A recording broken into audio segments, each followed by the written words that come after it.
What would a secure person do when their avoidant partner is pulling away? Well, first, understand avoidance, especially dismissive avoidance and fearful avoidance that lean dismissive, one of their core triggers is emotional closeness. This is because they learn to associate emotional closeness with abandonment. It goes back to childhood. This is a person that was emotionally neglected by their parents or caretakers. They weren't given the love and the nurturing they needed as a child. So they learned that if you rely on anybody for your emotional needs, this person is ultimately going to reject you and maybe even outright abandon you. This creates a fear of emotional closeness because when things are going well and a relationship is getting closer, it triggers every bit of anxiety in their nervous system. And they find a desperate need to push their partner away, to create emotional distance, because this is how the avoidant has learned to keep themselves safe, by not allowing anybody to get too close and by not allowing their feelings to get too deep. Now, just because we can understand where this comes from and where these fears are originating from, it doesn't mean you have to tolerate it. If you want a relationship that includes emotional closeness, consistency in communication, a relationship where the partners are growing together, not apart, this means it's time to hold a boundary. The anxious person is not going to hold a boundary whatsoever. The anxious person is going to desperately try to conform to what they think that their avoidant partner wants. They will self-sacrifice and let all of their needs and wants be completely neglected in order to try to prevent this person from leaving the relationship. They may reach out more and be more loving, more empathetic, and unfortunately, not only does it not work, it actually pushes you further into anxiousness because you're neglecting yourself. The secure person, however, is going to communicate and hold a boundary.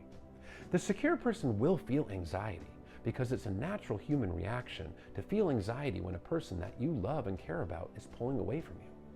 However, the person that is truly secure and grounded in themselves and has a true sense of self will communicate and hold boundaries. First, the secure person will communicate with the avoidant and say, hey, I've noticed that you seem to be a little bit distant. Our level of communication has dropped off. Are you still interested in the level of connection that we have? Because I just want to let you know, this is what my expectations are. This is the level of communication that I need in a relationship.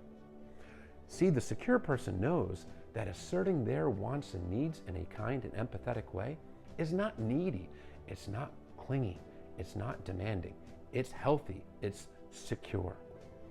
Now, if this person truly is an avoidant, they're likely to come up with very vague excuses as to why they're pulling away. Oh, work was just so busy. I've just had so much going on. I've been overwhelmed. After communicating, the secure person will wait to see what the avoidant does. If they start putting in effort and engagement, great. However, if this person is really still an avoidant and trying to create emotional distance, or they're not emotionally invested in the relationship, they will continue to maintain that distance or even back away further. And this is where the secure person will enforce that boundary. Hey, I've enjoyed the time we spent together. However, it seems that you and I have different goals. We have different desires in a relationship that ultimately are just not compatible. And I'm going to seek somebody who is in line with what I want and need. And that can be a very difficult thing to do. However, it is the secure thing to do, because a secure person knows that their wants and needs matter in a relationship. And if this person is completely unwilling to meet your wants and needs, or even attempt to when you assert it, they were never going to, because this is a person that is totally self-absorbed in themselves and only thinking about what they perceive that they want, need, and feel, or fear in the moment. And it's unfortunate, but you're only losing a relationship that would have been one-sided, a relationship where you were putting in all the effort and this person was only going to give breadcrumbs. Holding a boundary is not a recreational activity. It's not an easy thing to do, but it's an important thing to do. The main reason why an anxious person won't hold a boundary is because of the fear of losing the relationship. But ask yourself, what kind of relationship do you really have when you're with a partner that shows no concern for meeting your wants and needs whatsoever, and you have to cater to theirs? That's not a healthy relationship. It's a one-sided relationship. And when you neglect your own wants and needs, you're telling yourself a terrible message. When you're not holding a boundary, you're telling yourself a very negative message. You're telling yourself that your wants, needs, and feelings don't matter, and you can't rely on yourself to take care of your own wants and needs. However, when you do hold a boundary, you're telling yourself the opposite.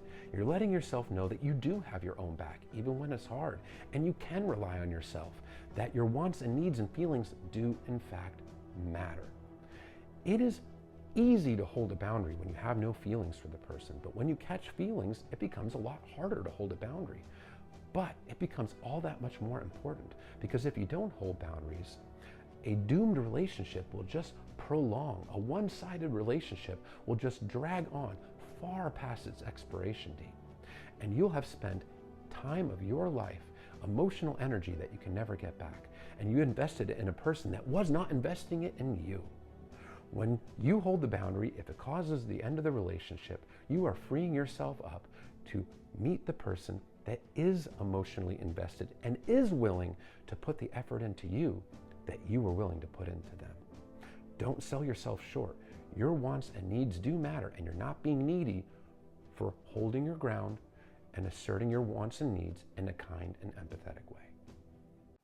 If you like this content and you find it helpful, do me a favor, hit the like button and subscribe. Would love to have you as a follower.